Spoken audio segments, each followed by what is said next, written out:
Look at the design of a Tesla. Tell me it's not a bad looking car, right? They're not, the schlock boxes they were years ago. Hey guys, Latif Kadri, BDG Insider. Just a quick little rant, little thought, if you will.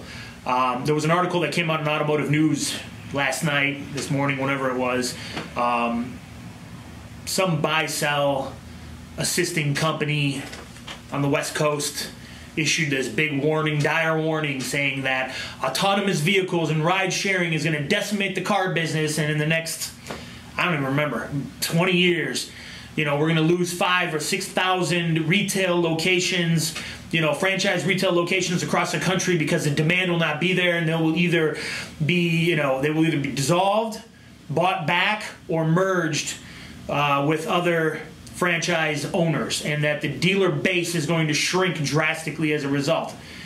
And I gotta tell you, people have lost their minds over this. You got some subsect of people or some group of dealers that are in emergency mode. They're already working on their planning to divulge or get rid of their deal. And then of course you've got guys that are tried and true that are sticking it out, that are that they own the deal in second, third generation. Their family's been in business for 70, 80 years, and they're not giving it up.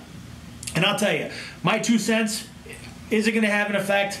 I think it probably will. Studies have shown that, people that live in a metro area and prefer ride sharing, they spend as much as they do as if they were to own a mid-sized sedan.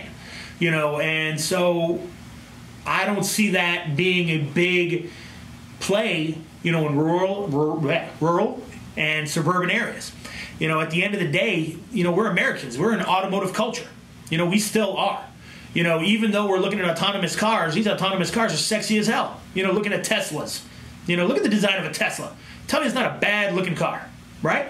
They're not, the schlock boxes they were years ago.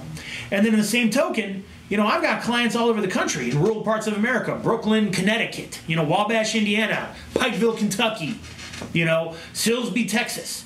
I promise you, the ride sharing there and the autonomous vehicle penetration is going to be very small. Because I don't see Mr. and Mrs. Jones that have been family farmers for 100 years, giving up their 1-ton dually, for a Tesla self-driving automobile. I know that some of the bigger players, the big three, are getting into this marketplace, but I'll tell you, I think America still has a love affair with the automobile. We still have a love affair with gasoline, all right? And we are going to be driving. Will there be some contraction in the market? I'm sure there will. Anytime anything happens, things change. I have to imagine the horse and buggy business got a little soft when Mr. Henry Ford rolled out the Model A and Model T, right? But I'll tell you what, guys, dealers, managers, salespeople, stay sharp. Do business aggressively. Operate as if. And just make it happen. But, that's my 2 cents for what it's worth. Sell like hell. See you soon.